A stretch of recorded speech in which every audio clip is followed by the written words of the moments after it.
Hi students, Mr. Helpern here. We are going to flip it like it's hot, and you're on the back side of your notes page. So last time we talked about the law of conservation of matter, and now we're going to be talking about those different levels and how do we describe those different levels of matter. We're going to talk about the particulate level or the molecular level. We're going to talk about the symbolic level, and then we're also going to talk about the macro level. Let's start with a macro because this is big and it's visual. All right, an example in your notes there that you see in your picture is the picture of the hot air balloon, and the gentleman is lighting propane gas, and then the gas is connecting with oxygen in the air, and to produce carbon dioxide and water. The question I have is, in what ways could we describe the reaction of propane and oxygen? You might think, the reaction gives off heat. That's right, absolutely. It also gives off light, right? You can see it flame. But also, we want to basically describe it in words too. So the first way we're going to describe it is in words. So we said propane gas reacts with oxygen gas to produce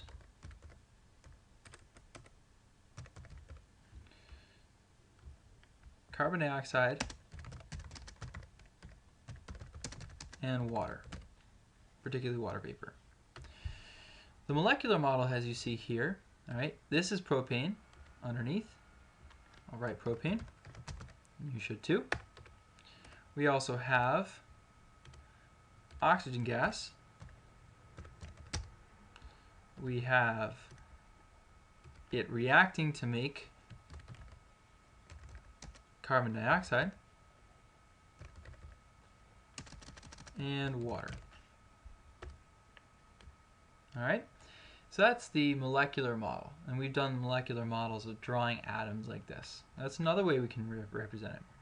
Another way is using symbols. All right, so we have specific symbols for each of these atoms. Right, we find them in the periodic table of elements. So for propane, propane has 3 carbons, it has 8 hydrogens, and in the reactant side for the atom inventory we have 2 oxygens for the oxygen gas. Now, for the product side, we're doing this to show how many we have. In carbons we have 1. Hydrogens, as you can see there, the small white circles, there are 2 on the water. And then oxygens we have 3. 3 oxygens, the gray, dark, larger circles. Okay? So the question is this balanced? Right? Is this a correct formula? Is it following the legendary law of conservation of matter? No. So I want you to pause. I want you to try to balance this. We've already balanced equations in class. So challenge yourself. Pause the button, okay? I want you to try to write out the equation, right? Propane is C3H8, oxygen is O2, carbon dioxide is CO2, and water is H2O. Write that down, all right? Figure out what the balanced equation is, okay? I'm going to show the answer in 3, 2, 1. Here's the answer. Aha. Did you get it right? Yay! Pat yourself on the back. All right, here we go. We're going to try one more problem. It's a practice problem. Okay? Many people use natural gas. That's another kind of gas for heat, particularly in their households. So the equation is there.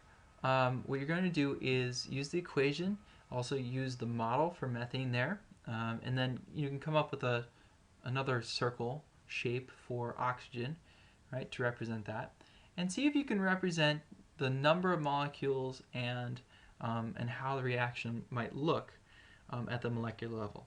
Okay, go through every step as we did above. Right, A, words; B, molecular level; C, atom inventory; and D, balancing chemical equations. Okay, I'm going to show the answer So pause it. Pause it. Pause it. All right, here we go. 3, 2, 1.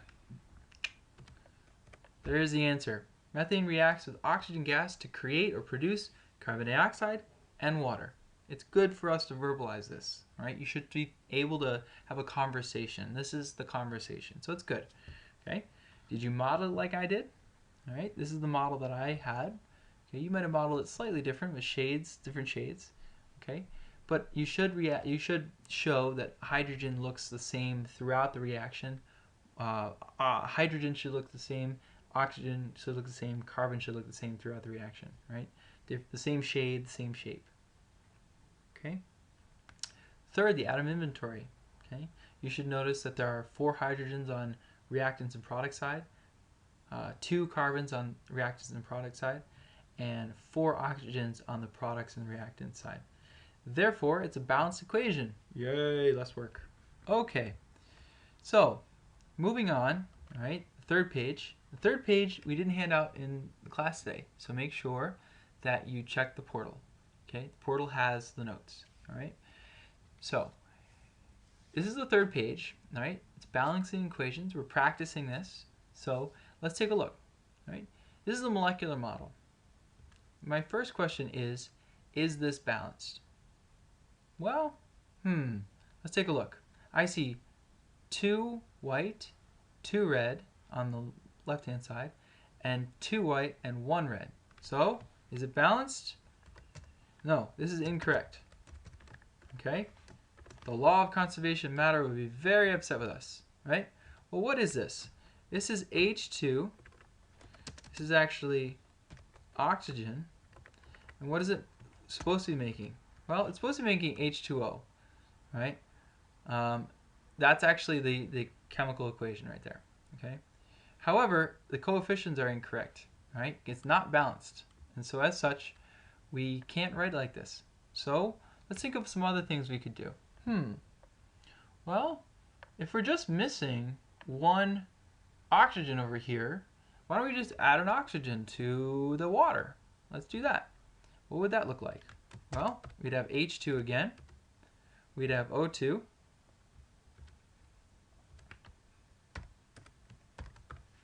Right? But unfortunately, H2O2 is not water. It's actually hydrogen peroxide. Very different. I drink a lot of water, right? But if I've added an oxygen and I drank hydrogen peroxide, I would not be your teacher for very long. I would be a patient in a hospital. Not very healthy. So, what else could we do? We changed something else. What should we change? We should not change the subscripts because we just did that. That was bad, right? Bad, bad, bad. Let's even write that. That's incorrect. Incorrect.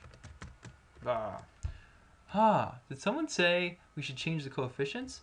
That is correct. We should change the coefficients. All right?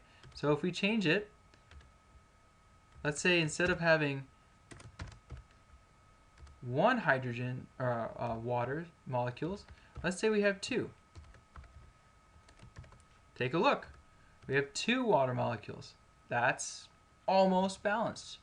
But notice, now that we have 2 hydrogen or water molecules, now we have 4 hydrogens on the product side, and only 2 on the reactant side. So what do? Well, we have to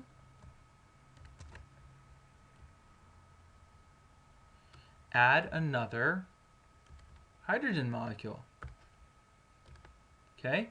And so now we have 2 hydrogen molecules, 1 oxygen molecule, right? And 2 water molecules.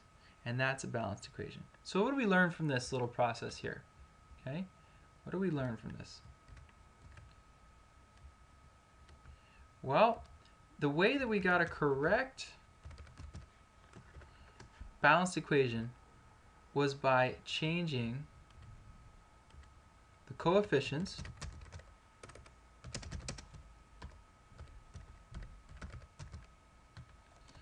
not the subscripts. Okay? Oh.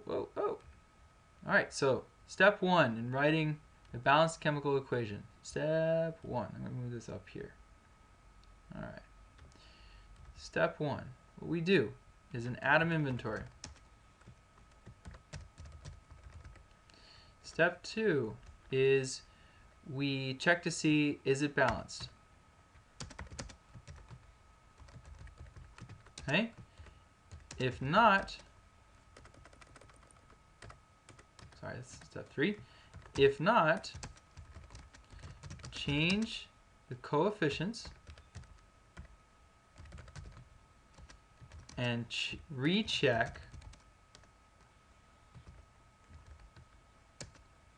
atom inventory. It's important to recheck the atom inventory because if you start to change the coefficients a lot, you start losing track of how many atoms there are, and you might make a mistake. So it's always good at the last step is to double check all of your atoms on both sides to make sure that it's balanced. So let's use an easy example. So in this, there's no coefficients. Number 1, no coefficients. Okay. So if that's the case, how many hydrogens do we have? Well, we have 2 because it's H2. And that subscript tells us there's 2 hydrogens. On the reactant side, we also have 2 oxygens. Cool. All right.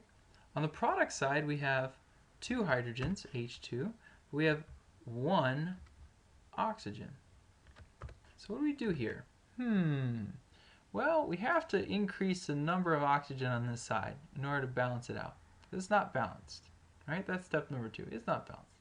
So we have to change the coefficients.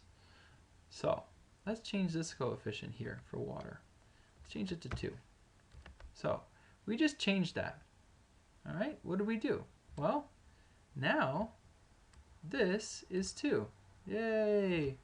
But if I recheck my atom inventory, I also notice that there are 2 oxygens too, because this coefficient applies to that oxygen as well on the water. So as such, we now have 4 hydrogens here. Oh boy. So what do? We got to go back over to the reactants. All right, so let's balance the reactants now. How do I get 4 hydrogens? Well, if I put a 2 here, now I have 2 H2s. And so now I have 4 hydrogens. And we're done. Balanced on both sides. Okay? All right, pause. I want you to solve this problem number 2. It's harder. Okay? Take your time. Pause in 3, 2, 1.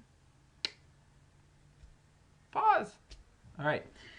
I have the answer here. I'm going to show it. You better have paused. Okay? If you balanced it correctly, you should have had 6 for the first coefficient. Okay? 1, or I'm going to put nothing there, for the second reactant. First product, you should have had 3. And the second product, you should have had 2. And that would have balanced out. Okay? You should check your atom inventory just to make sure. Okay? So this is the end of the video. I'm sorry this is so long. I'm going to make them shorter, I promise. Okay? Have a good night, and I will see you tomorrow night. Bye.